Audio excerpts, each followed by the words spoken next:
Hey YouTubers, what's up? So this is going to be my Constantine episode 11 video. We also have some details on the live-action Teen Titans series, so I'll explain what that is at the end of this. Always fun seeing Jeremy Davies again. He's probably one of the best guest actors to ever come on the show. Casting him was one of the best decisions they made. He fits so well into this trippy supernatural world. It's also kind of funny when you think about it in a Lost context. Like, yeah, that wasn't really an alternate dimension, but it's pretty similar to what happened in this episode. So here we go. Just careful for spoilers from the episode if you haven't seen it yet, starting with top 5 moments. Number 5, The Book of Jacob Shaw. Shaw isn't a character from the DC universe. There is a Marvel character named Jacob Shaw. He's a really minor person, just related to the Sebastian Shaw Hellfire Club character.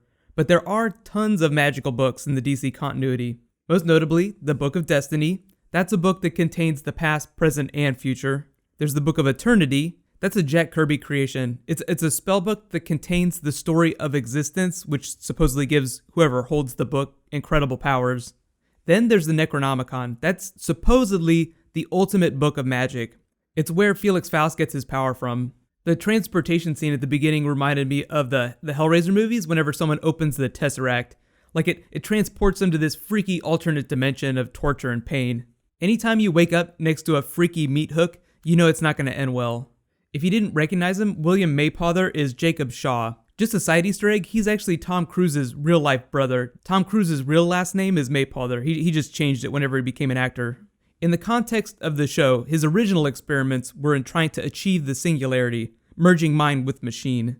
Moving on to number 4, Richie's explanation of samsara and transcendence. This is all just a prelude to Richie's story in the comics. If you ever saw that Johnny Depp movie, Transcendence, it's the same idea. The mind of a human uploaded to computers, transcending physical form. It's meant to be a backdoor to immortality. That's usually why most people are trying to achieve the singularity, so that they can live forever. I really like the argument that Constantine had with him. Constantine says you can't liberate yourself from samsara, the cycle of life and death, until you fulfill your life's purpose. And Richie argues that liberation is the purpose of life. I could totally imagine two people getting like super stoned and trying to argue both sides of this and getting nowhere. Moving on to number 3, Richie's data mining and the inside of his office. If you gaze into the chaos long enough, it can swallow you whole. That line is the second big reference to his comic book arc. Richie's office is full of all kinds of awesome things too. If you just look around the background, there's the Mucous Membrane album. That was the punk band that he was in with Constantine in the comics. Then just look at the titles of some of the books on his shelf here. This is just fun. Elephants on Acid. What the hell is that? There's even this Swamp Thing Easter egg here. So it's actually a reference to Alec Holland. It's just a note, send to Alec Holland. The bummer is the Constantine showrunners confirmed they have no plans to bring Swamp Thing on. He explained that it's just because of the complicated process of clearing characters with DC and the lack of a compelling reason to use them in the narrative. Swamp Thing is just something that they didn't plan to do in Season 1. Season 2, though, that's a whole other story. Based on the way they talked about it, I think that they are open to doing Swamp Thing in Season 2, if they do get a Season 2. Later, when they go back to his office and it's nighttime, you actually see the Richie painting. That's actually what he looks like in the comic books. Number 2, Constantine and Richie in the cemetery. I like the way that this started out, Constantine walking past that big quote. So what this is it's from Song of Solomon 2:17 in the King James Bible. It's all about the darkness coming before the dawn. It's just foreshadowing for the resurrection crusade and the rising darkness. The full quote from the Bible reads, "Until the day shall break and shadows flee away, turn, my beloved, and be thou a roe or a young hart upon the mountains of Bether." Then later in the episode, we see him in the tomb, standing between the image of light and darkness, which I think is totally appropriate for the character and totally funny. All the DC TV shows in general have really good cinematography, but I feel like Constantine and Gotham pay extra special attention to the way they frame characters. So when you see the next episode, just look where characters are standing. Just pay close attention to what's in the background behind their heads. If you're like a TV show that doesn't have millions and millions of dollars to spend on CG explosions or crazy effects, really trippy cinematography is a way to make up for that. Just a way to make things look really cool. And my number 1 moment, Richie and Constantine hack Shaw's world. Richie goes totally Neo-Matrix in here. I was actually surprised by the way they ended things, just because of the way Richie's story ended in the comics. What ends up happening is Richie does achieve singularity, just like they did in the episode, only he stays there, like his mind is permanently left there. I think the reason that they did it this way, that they let him come back, is because they want to be able to use Jeremy Davies in a future episode. They're just betting on Season 2. It's just like doing Jim Corrigan and not letting him turn into the Spectre till a future season. One of the other changes from the comics is that Richie achieves the singularity while hacking the Resurrection Crusade, that group that Zed tried to escape from. I don't know that Jeremy Davies is going to be in the finale. I do know that Jim Corrigan is going to be in it, but they might weave together some of these comic book storylines and provide a fairly satisfying conclusion in case they don't get a season 2. Here's my big question for you guys. What was your favorite moment from the episode? And of all the guest stars, how do you think that Jeremy Davies stacks up? I mean, do you like Felix Faust better? Do you like Jeremy Davies as Richie? Or do you like Jim Corrigan the best? They've had some really good guest stars this season. I would say, between Jim Corrigan and Richie Simpson, Jeremy Davies here, those are my 2 favorites so far. Although Felix Faust is a pretty big deal. Here's a couple of the Easter eggs that I haven't mentioned already.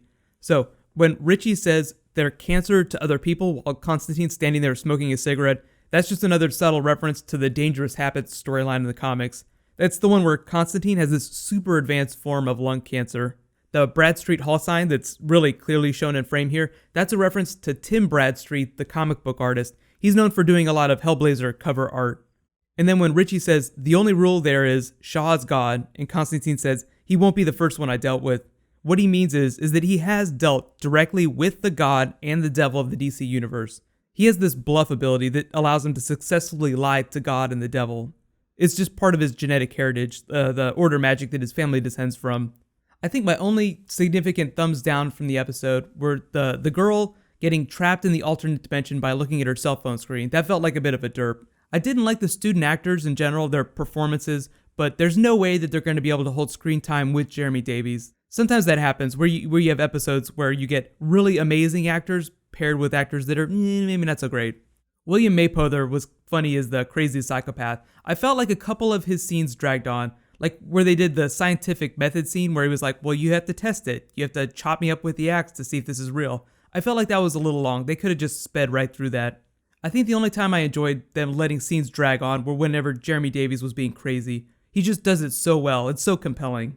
If you guys really want to see him be crazy, just go back and watch his Lost episodes. Okay, so I promised Teen Titans news. So there's a live-action Teen Titans show if you guys didn't know about it. It's definitely coming. It's going to be on TNT. They haven't officially announced a lot of things, but supposedly the list of characters they're going to use has leaked out. We know there's going to be Nightwing, Starfire, and Raven. And when I say those characters' names, they're going to be doing the Arrow thing where they use their real-life names or their alter egos. So it'll be Dick Grayson. Rachel Roth is going to be the Raven Darkholme alter ego. The new rumors, though, are that they're going to have Hawk and Dove. It'll be Hank Hall and Dawn Granger, and Barbara Gordon as Oracle, which I know is a bummer because I really want Felicity Smoke to be the only Oracle-type character in the DC universe right now, but Barbara Gordon is a total badass, so we can't say no to her. Because they're calling her Oracle, they haven't said anything about whether or not she's going to be in a wheelchair, though. The only ones that have been confirmed, the only confirmed characters, are Nightwing, Raven, and Starfire. No word on when it's going to premiere, how many episodes are going to be. I definitely think there will be some news by the time we get to Comic-Con, though. I'll totally do more videos when we get more information about it. In related news, new episode of Gotham tonight, so be sure to subscribe to get that. I'll post the video right after the episode airs. And big stuff happening on Arrow and The Flash, so be sure to catch up on that. Right now, you can click here to catch up on all my Constantine videos, and click here to catch up on Gotham before tonight. Thank you so much for watching, so let's all high five. I'll see you guys in just a little bit.